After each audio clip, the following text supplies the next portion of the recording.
Ottawa to close loophole that allowed via terror suspect to be granted criminal pardon. Well, no one could disagree with that. Guidy Mamann is an immigration lawyer. Good name for a lawyer, Mamann, of course. You disapprove? First of all, this is not a loophole. Okay. Michael, you know it's not a loophole. This is a fundamental difference in philosophy. Some people believe that everybody can correct their wrongs, and some people just don't. This minister believes that Canadians should not be stigmatized with their criminal history after a certain amount because they're eligible for now record suspensions. But he doesn't believe that a person here who was without status could somehow take a turn for the better. And that surely is not what he believes at all. I mean, you're assuming you know exactly what's going on with his mind. I think what he's saying is that we judge people as a nation state in part according to their status as a citizen. And if you're not a citizen, we can maybe just ask you not to break the law too much. Is that a lot to ask? Michael, people have broken the law. And the National Parole Board in this particular case felt that this particular individual should be pardoned. That he has. They were going well with him, weren't they? And he wanted to murder hundreds of people. Right, but hold on. So they got it wrong. They obviously got it wrong. In hindsight, they got it wrong. But there have been thousands and thousands of other people who were here without status, who committed a crime, and who've turned their lives around. Hold on. Thousands and thousands of people who are not citizens who've broken the law. That's right. What proportion of people who are here without being citizens break the law? You make it sound like most of them do. No. First of all, in my experience, I've been doing this for 26 years. In those 26 years, there have been thousands of people. But over the time, over that period of time, it's a tiny fraction of. Do you want to take back thousands and thousands, by the way? No, I think that's correct. Well, it sounds pretty bad to me. See, when I came to Canada, before I was a citizen, I was a landed immigrant, I was pretty careful not to break the law, and I haven't broken the law since. Well, I don't know. I don't think I have.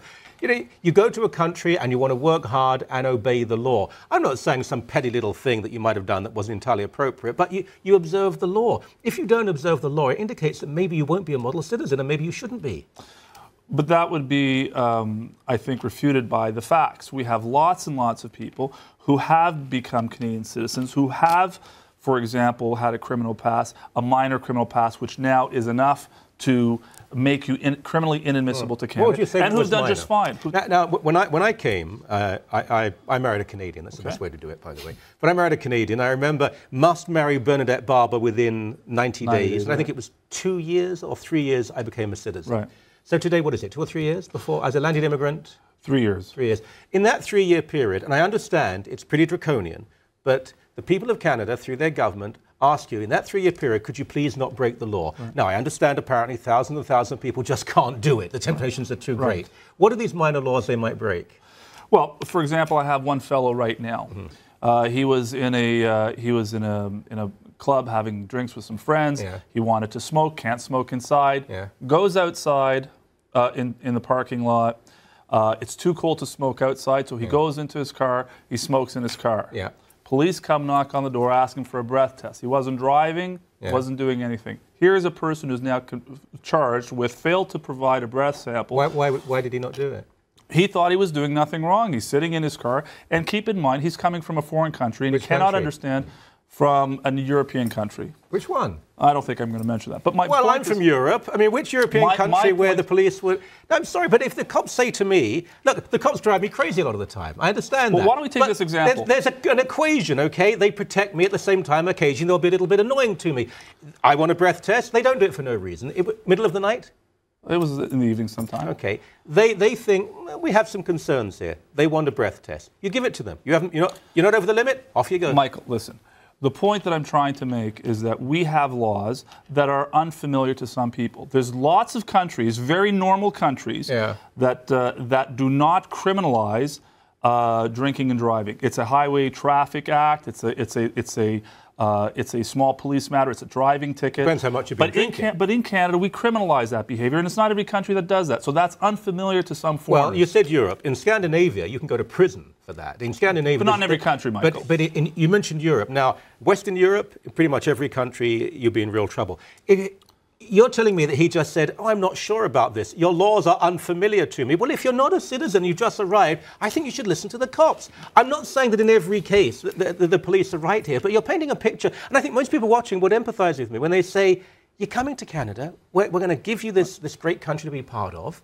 For 3 years, if the police, for example, ask you to give a breathalyzer, do it. Okay, Michael, let's assume these are the facts. A person's here for a long time. For whatever reason, he didn't get status. He's now got a wife, he's got 2 Canadian children. He goes into a Walmart and he pinches a small item for $10. Yeah. He gets caught shoplifting. Whatever this financial pressures. Why did he do it? Financial pressures. Oh, we've never had those. Now he has a criminal record. Now he can't get landed in Canada. So how long do you want to visit? Don't break the law. How long do you want this family to bear the cross for this particular incident? Have you ever stolen anything from Walmart? Never. No, I haven't either. Right. It's not bad, isn't it? Right. But if you were, after a while, But Michael, I'd be able to forgive you. Yeah. And I wouldn't create a second class of individuals, something subhuman, that these people are entitled to make mistakes. They're not subhuman. Well, then why they're not being put in gas chambers. They're being told you can go where you want, but you can't be a Canadian citizen. Why can we find the power to forgive this class of people, but this class is unforgivable? How can we do that? It's not about forgiveness. That's what a pardon is, isn't it? A pardon says that you are now... You are forgiven, but you can't be a citizen. And in this case, these are people who plan...